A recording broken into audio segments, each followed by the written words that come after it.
నమస్తే. మనం డిసెంబర్ మాసానికి సంబంధించి 2025 సంవత్సరం ఎలా ఉందో మనం చూద్దాం.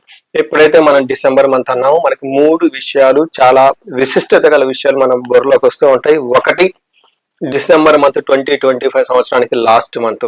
ఈ టైంలో మనం ఇంట్రోస్పెక్షన్, అంతర్మదనం చేసుకోవడం చాలా ముఖ్యం.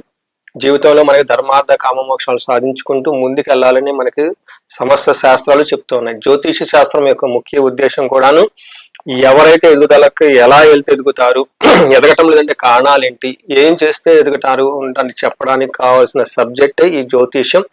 జ్యోతి it lights you for the future. ఈ రాశి వాళ్ళు లాస్ట్ ఇయర్ అంతా ఏమేం జరిగింది, సహజంగా ఉండాల్సిన అంత ముందుతో కంపేర్ చేసి ఈ మంత్, ఈ సంవత్సరం అంత ముందుతో కంపేర్ చేసి ఈ సంవత్సరం చాలా ఇంప్రూవ్మెంట్ ఈ రాశి వాళ్ళకి వచ్చి ఉండాలి. చాలా ప్రాబ్లమ్స్ సక్సెస్ఫుల్ గా చేసుకొని బయటకు వచ్చేసి ఉండాలి. ఇన్ కేస్ ఇంకా స్టిల్ మేము ప్రాబ్లమ్స్ లో ఉన్నాము అనుకుంటే ఒక్కసారి మీ జాతకాన్ని చూపించుకోవాల్సిన టైం అయితే వచ్చింది. ఇది ఫస్ట్ పాయింట్.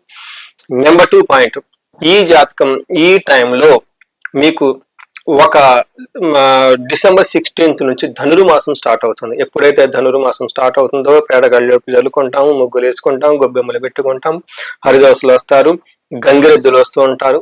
సో మనకి హరికీర్తనలు ఎక్కువ వింటూ ఉంటాము ఎక్కడ చూసినా కానీ. ఇది మనకి సంక్రాంతి పండగకి నిలబట్టడం, సంక్రాంతి పండగకి మనకి రెడీ అవుతున్నాం అని ఒక ఉద్దేశం.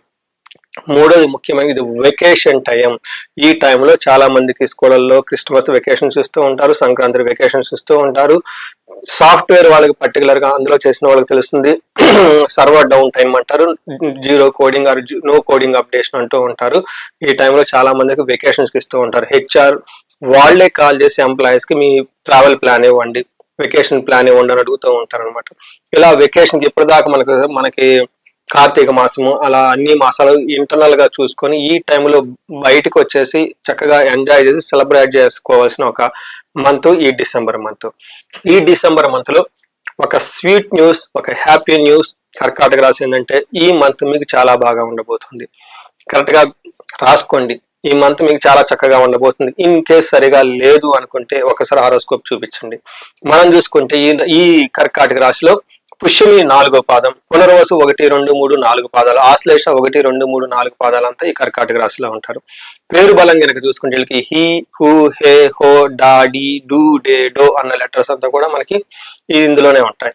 ఉన్న అక్షరాలు గల పేర్ల వాళ్ళంతా కూడా మన కర్కాటక రాశిలో ఉంటారు. ఈ మాసంలో మనకి 4 గ్రహాలు మారుతూ ఉన్నాయి. ఇక 4 గ్రహాలలో కూడా దాదాపు ప్రతి గ్రహం మారిన ప్రతి గ్రహం కూడా మీకు అనుకూలంగా ఉంటుంది. చాలా ఎనర్జెటిక్ గా ఉత్సాహాన్ని నింపే విధంగా మనకు ఉంది. ఫస్ట్ మనకి చూసుకుంటే సంస్కృతంలో లఘు గోచారము, సూక్ష్మ గోచారం అన్న ఒక కాన్సెప్ట్ లో చాలా సింపుల్ వర్డ్స్ లో హోల్ మంత్ ఎలా ఉంటుందో మనకు చెప్పవచ్చు. దీని ప్రకారం శత్రునాశాంత, సంపద, భార్య సోతాది కలహం, పుత్రలబ్ధిం అని చెప్తారు. అంటే ఈ టైంలో శత్రువుల పైన మీకు విజయం వచ్చే అవకాశం ఎక్కువగా ఉంటుంది, సంపదలు వచ్చే అవకాశం ఎక్కువగా ఉంటుంది, భార్యతో గొడవలు అలాంటి ఏమైనా ఉన్నా కానీ అంతకుముందు సమస్యపై బాగుండే అవకాశం ఎక్కువగా ఉంటుంది. పుత్రుల ద్వారా మీకు లాభం వచ్చే అవకాశం ఉంటుంది. ఇవన్నీ పాజిటివ్ గా ఉన్నాయి. అయితే ఈ మంత్ మీకు తటస్థం లేదా పాజిటివ్ గా ఉంటుంది, కానీ చాలా వరకు రివర్స్ నెగిటివ్ గా ఉండే అయితే చాలా తక్కువగా ఉంటుంది. ఒక బెస్ట్ మంత్ అని మనం అనుకోవచ్చు. వీళ్ళకి సూర్యుడు 6వ ఇంట్లో ఉండటం తోటి మనకేం చెప్తారంటే సుసౌఖ్యధీన్, యత్న కార్యార్థ సాధనం, దేహారోగ్యాది సంతోషం, వస్త్ర ధన ధాన్య లాభకృత్ అని చెప్తారు సంస్కృతంలో. ఈ టైంలో ఆరోగ్యం బాగుంటుంది, కార్య సాధనం ఏదైనా కనుక ప్రయత్నం చేస్తే కార్య సాధనం వస్తుంది, సంతోషంగా ఉంటారు, వస్త్రం కొంటారు, ధాన్యాలు కొనుక్కుంటారు, ఏ పని చేసినా చక్కగా కలిసి వస్తుంది అని చెప్తూ ఉంటారు. ఒక విషయం జాగ్రత్తగా ఉండాలి, వీళ్ళకి కొంచెం భార్యాభర్తల మధ్య అన్యోన్యత తక్కువ ఉండే అవకాశం ఉంటుంది. నెక్స్ట్ వీళ్ళకి కుజుడు 6వ ఇంట్లో ఉన్నాడు. కుజుడు 6వ ఇంట్లో ఉంటే ఏంటి అంటే మనకి అగైన్ సేమ్ వస్త్ర లాభం, ధనలాభం, యశోలాభం, మనల్లాసం, ధర్మసిద్ధి. ఏ అయితే పాజిటివ్ లక్షణాలన్నీ సూర్యుడు ఇస్తున్నాడో కుజుడు కూడా వాటితో జాయిన్ అయిపోయి ఇంకా మంచి చేసే అవకాశం ఎక్కువగా ఉంటుంది. ఇవి ఒక బెస్ట్ టైం అని మీకు ఆల్రెడీ చెప్పిన. ఇంకా శుక్రుడు చూసుకుంటే శుక్రుడు కూడా వీళ్ళకి లక్కుని తీసుకొని వస్తున్నాడు అని మనం చెప్పుకోవచ్చు. ఏ ప్రకారంగా వీళ్ళకి దాసీ భృత్య జనలాభ, నిత్య మృష్టాన్న భోజనం, ధనధాన్య అభిష్టార్థ సిద్ధి, పంచమస్తే భవేత్ భృగో అని చెప్తారు. ఈ టైంలో దాసీ జన భృత్య లాభ, ఈ టైంలో మిడ్ లెవెల్ మేనేజర్స్ ఉన్న, సి లెవెల్ మేనేజర్స్ ఉన్న వాళ్ళ కింద ఉన్న ఎంప్లాయీస్ వీళ్ళకి చక్కగా ఇలా మాటి వీళ్ళకి మంచి సపోర్టివ్ గా ఉంటారు. డైలీ పార్టీల్లో ఫంక్షన్లో పార్టిసిపేట్ చేస్తూ మంచి భోజనం చేస్తుంటారు. వీళ్ళు ధనానికి సంబంధించి ధాన్యానికి సంబంధించిన వ్యవహారాల్లో లాభప్రదంగా ఉంటుంది. ఈ రాశి వాళ్ళకి జెంట్స్ అయితే లేడీస్ ద్వారా మంచి లాభం ఉంటుంది, లేడీస్ అయితే జెంట్స్ ద్వారా మంచి లాభం ఉండే అవకాశం చాలా చాలా ఉంది. సో చూసారు కదా, అంతా ఈ రాశికి చాలా బాగుంది. ఈ టైంలో నక్షత్రం ప్రకారం కనుక చూసుకుంటే వీళ్ళకి 3 నక్షత్రాలు పునర్వసు, పుష్యమి, ఆశ్లేష 3 నక్షత్రాలు ఇందులో ఉంటాయి. ఇందులో పునర్వసు నక్షత్రం వాళ్ళకి చూసుకుంటే మనకు మహర్షులు అంగగోచారం, లఘుగోచారం అనే కాన్సెప్ట్ ఇచ్చారు. ఇందులో కూడాను కొన్ని క్లూస్ మనకు ఉంటుంది, ఎలా ఉండబోతుంది ఈ మంత్ అంతా ఛాలెంజింగ్ గా ఉంటుంది, ఎక్కడెక్కడ అనుకూలంగా ఉంటుందో. ఇందులో పునర్వసు నక్షత్రం చూసుకుంటే వీళ్ళకి ధన ప్రాప్తి, ధనం వచ్చే అవకాశం ఎక్కువగా ఉంటుంది. భయము, రోగము, బంధనము, ధనహీనత. అంటే నక్షత్రం ప్రకారం ఒక ధన ప్రాప్తి బాగుంది, మిగతా విషయాలు అంత సరిగా లేదని మీరు గమనించుకోవాలి. తర్వాత పుష్యమి నక్షత్రాలకి ధన ప్రాప్తి బాగుంది, జయప్రదంగా ఉంటుంది, కానీ ధనహీనత, భయము, రోగము, బంధనం అని కూడా చూపిస్తూ ఉంటుంది. నెక్స్ట్ ఆశ్లేష నక్షత్రం వాళ్ళకి అగైన్ బంధనము, భయము, జయము, ధన ప్రాప్తి కూడా చూపిస్తూ ఉంటుంది. అంటే ఒక విషయం యొక్క కామన్ గా చూసుకుంటే నక్షత్రం వాళ్ళకి, ఈ రాశి వాళ్ళకి బంధనము అని ఎక్కువ వాడుతూ ఉన్నారు. ఇక్కడ బంధనము అంటే మీకు ఒక సందిగ్ధత ఉంటుంది, డిసిషన్, ఎలా డిసిషన్ తీసుకోవాలి, ఫ్యూచర్ గురించి ఎలా ఉంటుంది, తర్వాత పాషన్స్ గురించి ఎలా ఉంటుంది, లేదంటే ముందు ఎలా ఉంటుంది, తర్వాత ఎలా ఉంటుంది, లేదంటే ఒక ఆఫర్ వచ్చింది, ఈ ఆఫర్ తీసుకుంటే వెళ్దామా లేకుంటే లేదు. చాలా మంది యుఎస్ లో ఉంటారు, మనకి ఎంఎస్ అయిపోయింది, జాబ్ సరిగా లేదు, ఇండియాలో ఉంటే బెటరా లేదంటే అబ్రాడ్ లో ఉంటే బెటరా. ఒక డెసిషన్ తీసుకోవాల్సిన ఒక సందిగ్ధత, ఒక క్లారిటీ లేకుండా ఉంటారు. ఈ టైంలో మీరు అప్రోచ్ సబ్జెక్ట్ మ్యాటర్స్ ఎక్స్పర్ట్ కలవటం కానివ్వండి, యాస్ట్రాలజర్ని కలవటం కానీ చేస్తే మీకు వాళ్ళ ద్వారా మంచి క్లారిటీ వస్తుంది.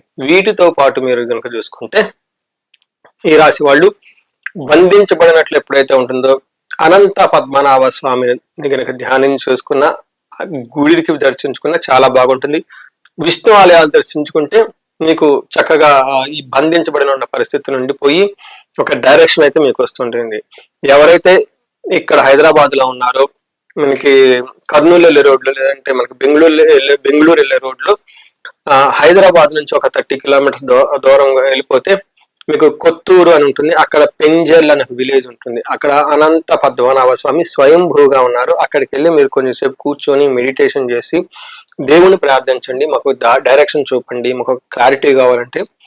ఆ మైండ్ ఆ మెడిటేషన్ అయిపోయేటప్పటికి చాలా మంచి అనుకున్న పనులు అవుతాయి. నాకు చాలా మంది పర్సనల్ గా కామెంట్ పెట్టున్నారు, నేను పర్సనల్ గా వెళ్ళున్నాను.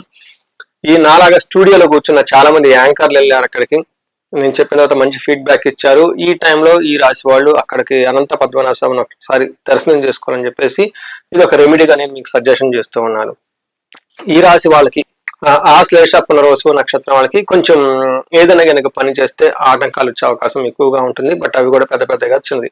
ఓవరాల్ గా కనుక చూసుకుంటే ఈ రాశి వాళ్ళకి చాలా అనుకూలంగా ఉంది. ఒక బెస్ట్ టైం అయితే నేను ఖచ్చితంగా చెప్తాను మీకు. సో ఏమైనా ఎవరైనా ఈ రాశి వాళ్ళు ఉండి ఇంకా ఏదైనా స్పెసిఫిక్ గా వాళ్ళకి ప్రాబ్లమ్స్ ఉంటే ప్రతి ప్రాబ్లంకి ఒక సొల్యూషన్ ఉంటుంది. ఆ మీరు మీకు చాలా క్లారిటీగా మీ ప్రాబ్లం తీరాలనుకుంటే ఖచ్చితంగా నాకు ఒకసారి కాల్ చేసి కన్సల్టేషన్ తీసుకోండి, చక్కగా పరిహారాలు చేసుకోండి. బట్ ఈలోపు ఎవరికైతే కన్నా భార్యాభర్తల మధ్య డిస్టర్బెన్స్ ఉంటుంది, వీళ్ళకి అన్యోన్య దాంపత్య పాశుపత అభిషేకం చేయించుకోండి. ఎవరికైతే ధన ప్రవాహం కావాలనుకుంటున్నారు, కుబేర పాశుపత అభిషేకం లేదంటే స్వర్ణలక్ష్మి విశేష హోమం చేయించుకోండి. హెల్త్ కనుక సరిగా లేకపోతే అమృత మృత్యుంజయ పాశుపత అభిషేకము లేదంటే విశేష హోమం చేయించుకోండి. శత్రువు బాగా విపరీతంగా ఉంటే చండీ హోమము, చండూ పారాయణము లేదంటే సుదర్శన హోమం, ఇలా రకరకాలు ఇండివిజువల్ గా మీకు జాతకం చూసి ఇంకా ఏదైనా గ్రహాలు బాధ పెడుతూ ఉంటే ఆ గ్రహానికి సంబంధించిన శాంతులు కానివ్వండి ఇవి చేసుకుంటూ ఉంటే చక్కగా మీ లైఫ్ ఇప్పుడున్న పొజిషన్ కంటే ఇంకో 10 అంతలు ఇంకా ముందుకెళ్ళిపోయే అవకాశం ఎక్కువగా ఉంటుంది. మీ రాశి వాళ్ళు ఈ 2025 లో డిసెంబర్ మంత్ నుంచి నెక్స్ట్ వచ్చే డేస్ లో మీకు అష్టైశ్వర్యాలు కలగాలని, భోగభాగ్యాలు కలగాలని, ఉన్నతంగా ఉండాలని చెప్పేసి నేను కోరుకుంటున్నాను. ధన్యవాదాలు. నమస్తే.